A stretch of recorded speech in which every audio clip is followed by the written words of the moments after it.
I'd just like to mention that the beautiful poem we just heard in 3 parts, alphabets, was written especially for Harvard's Phi Beta Kappa ceremony and added to the line of distinguished poems for that ceremony over the years. Seamus gave the worksheets for it to us. I'm reading 3 poems.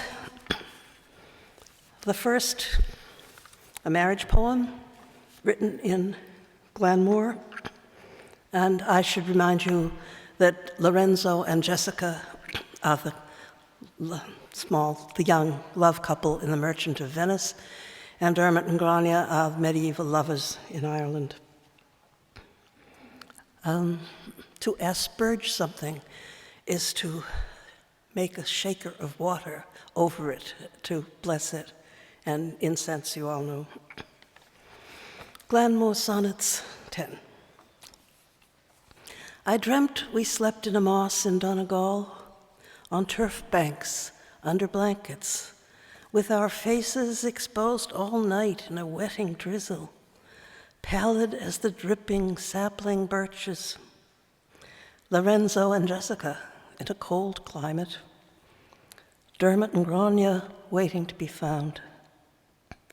Darkly asperged and sensed, we were laid out like breathing effigies on a raised ground. And in that dream I dreamt, how like you this, our first night years ago in that hotel, when you came with your deliberate kiss to raise us towards the lovely and painful covenants of flesh.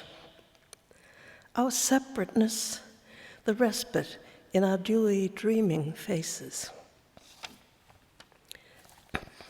Seamus wrote a sequence of elegies for his mother, clearances, and this is the last one in which he discovers that an absence can be more bright than presence.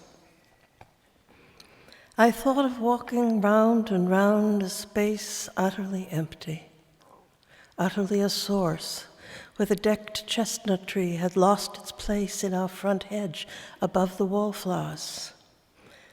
The white chips jumped and skited high.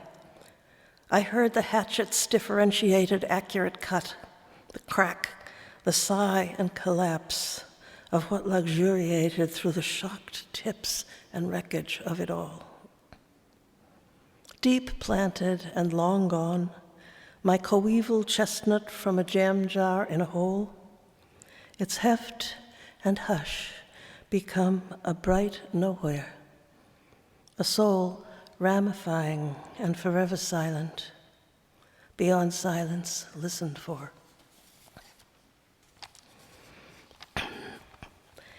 Seamus represents himself in this elegy for his father as someone shivering in a cottage where the roof has decayed, fallen, the thatch roof has gone.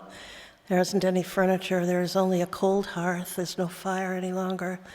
And he stands there as the child that has lost its roof and has become a beggar in consequence. He mentions the particular judgment, which is the last judgment as given separately to each person after death. Shifting brilliancies, then winter light in a doorway, and on the stone doorstep, a beggar shivering in silhouette. So the particular judgment might be set, bare wallstead and a cold hearth rained into, bright puddle where the soul-free cloud life roams. And after the commanded journey, what? Nothing magnificent, nothing unknown, a gazing out from far away, alone. And it is not particular at all, just old truth dawning. There is no next time round.